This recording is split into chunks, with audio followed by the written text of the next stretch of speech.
ಎಲ್ಲರಿಗೂ ನಮಸ್ತೆ. ಇದು ನನ್ನ ಯೂಟ್ಯೂಬ್ನ ಮೊದಲನೇ ವೀಡಿಯೋ, ಹಾಗಾಗಿ ಸಿಹಿಯಿಂದನೇ ಸ್ಟಾರ್ಟ್ ಮಾಡೋಣ ಅಂತ ಶಾವಿಗೆ ಪಾಯಸ ಮಾಡ್ತಾಯಿದ್ದೀನಿ. ಸ್ಪೆಷಲ್ ಇದು. ಮೊದಲು ಒಂದು ಪಾತ್ರೆ ಇಟ್ಕೊಂಡು ಅದಕ್ಕೆ 1 ಲೋಟದಷ್ಟು ಹಾಲು ಮತ್ತು ಸಕ್ಕರೆನ ಆ್ಯಡ್ ಮಾಡಿಕೊಂಡು ಚೆನ್ನಾಗಿ ಅದು ಬೇಯೋ ತನಕ ಬಿಡಬೇಕು. ನಾನಿಲ್ಲಿ ಕಾಯಿಸಿರೋ ಹಾಲನ್ನು ಬಳಸಿದ್ದೀನಿ. ಸಕ್ಕರೆ ಹಾಲಿನ ಜೊತೆ ಕರಗಿದೆ ಅಂತ ನೋಡಾದಮೇಲೆ ನಾನು 1 ಸ್ಪೂನ್ ಮತ್ತು 1.5 ಸ್ಪೂನಷ್ಟು ಬಾದಾಮ್ ಪೌಡ್ರನ್ನ ಆ್ಯಡ್ ಮಾಡ್ಕೊಂಡಿದ್ದೀನಿ. ಅದನ್ನು ಕೂಡ ಚೆನ್ನಾಗಿ ಮಿಕ್ಸ್ ಮಾಡಿಕೊಂಡು ಹಾಲು ಮರಳೋ ತನಕ ಕಾಯಿಸ್ಕೋಬೇಕು. ಅದಾದಮೇಲೆ ಫ್ಲೇವರ್ ಚೆನ್ನಾಗಿ ಬರಲಿ, ಕಲರ್ ಚೆನ್ನಾಗಿ ಬರಲಿ ಅಂತ ನಾನು ಸ್ವಲ್ಪ ಕೇಸರಿನ ಆ್ಯಡ್ ಮಾಡಿದ್ದೀನಿ. ಇದನ್ನು ಅಷ್ಟೇ. ಇದನ್ನು ಹಾಕಾದಮೇಲೆ ಚೆನ್ನಾಗಿ ಅದನ್ನು ಮಿಕ್ಸ್ ಮಾಡಿ ಅದನ್ನು ಬೇಯಲಿಕ್ಕೆ ಬಿಡಬೇಕು.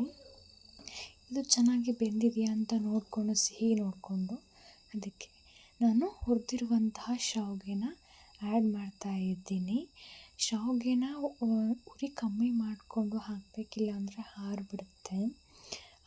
ಶಾವಿಗೆನ ಹಾಕಾದಮೇಲೆ ನೀಟಾಗಿ ಅದನ್ನೆಲ್ಲ ಹಾಲು ಒಳಗಡೆ ಮುಳುಗಿಸ್ಬಿಡ್ಬೇಕು.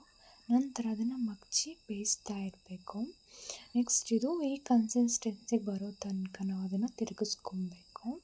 ನೆಕ್ಸ್ಟ್ ಇದು ಬೇಯ್ತಾ ಇರುತ್ತೆ. ಇದರ ಜೊತೆಗೆ ನಾನು ಪಕ್ಕದಲ್ಲೇ ಒಂದು ಪಾತ್ರೆ ಇಟ್ಕೊಂಡು ಆ ಪಾತ್ರೆಗೆ 1 ಸ್ಪೂನಷ್ಟು ತುಪ್ಪ ಮತ್ತು ದ್ರಾಕ್ಷಿ ಗೋಡಂಬಿ ಹಾಕ್ಕೊಂಡು ಅದನ್ನು ಚೆನ್ನಾಗಿ ಫ್ರೈ ಮಾಡ್ಕೊಳ್ತಾ ಇದ್ದೀನಿ. ನೋಡ್ತಾ ಇರ್ಬೋದು ನೀವು. ನಾನು ಒಂದು ಸ್ವಲ್ಪನೇ ದ್ರಾಕ್ಷಿ ಗೋಡಂಬಿ ಬಳಸಿದ್ದೀನಿ, ಯಾಕಂದರೆ ನಮ್ಮ ಮನೆ ಯಾರಿಗೂ ಅಷ್ಟು ಇಷ್ಟ ಆಗಲ್ಲ. ಹಾಗಾಗಿ ಒಂದು ಸ್ವಲ್ಪ ಬಳಸಿದ್ದೀನಿ. ಅದನ್ನು ಈ ಪಾಯಸಕ್ಕೆ ನಾನು ಮಿಕ್ಸ್ ಮಾಡ್ಕೊಂಡು ಎಲ್ಲನೂ ಚೆನ್ನಾಗಿ ಅದನ್ನು ತಿರುಗಿಸ್ಕೊತಾ ಇದ್ದೀನಿ. ಅದು ನೋಡಿ ಒಂದು ಕನ್ಸಿಸ್ಟೆನ್ಸಿಗೆ ಬಂದುಬಿಟ್ಟಿದೆ ಪಾಯಸ ಆಲ್ರೆಡಿ. ಇದು ಆರಾಕ್ಬಿಟ್ರೆ ಇನ್ನೂ ಗಟ್ಟಿ ಆಗುತ್ತೆ. ಹಾಗಾಗಿ ನಾನು ಇಷ್ಟಕ್ಕೇ ಗ್ಯಾಸನ್ನು ಆಫ್ ಮಾಡಿದ್ದೀನಿ. ನೆಕ್ಸ್ಟು ಸರ್ವಿಂಗ್ ಬೌಲ್ಗೆ ಇದನ್ನು ಸುರ್ಕೊಂಡು ಮೇಲ್ಗಡೆ 1-2 ದ್ರಾಕ್ಷಿ ಹಾಕಿ ಮತ್ತು ಸ್ವಲ್ಪ ಕೇಸರಿ ಹಾಕಿ ಡೆಕೋರೇಟ್ ಮಾಡಿದ್ದೀನಿ. ನೋಡ್ತಾ ಇರ್ಬೋದು.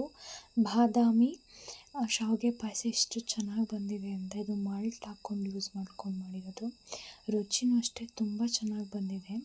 ಬೇಕು ಅಂತ ಅಂದರೆ ನಿಮಗೆ ನಾನು ನಮ್ಮ ಮನೆ ಜನ ತಿಂದಿರೋದು ರಿವ್ಯೂ ಕೇಳ್ತೀನಿ. ಮುಂದೆ ವಿಡಿಯೋ ಅಟ್ಯಾಚ್ ಮಾಡಿದ್ದೀನಿ, ನೋಡ್ಬೋದು. ನೋಡೋದಕ್ಕಂತೂ ತುಂಬಾ ಚೆನ್ನಾಗಿ ಬಂದಿತ್ತು. ಹಾಗೇನೆ ಟೇಸ್ಟ್ ವೈಸ್ ಅಂತೂ ಸಖತ್ತಾಗಿತ್ತು.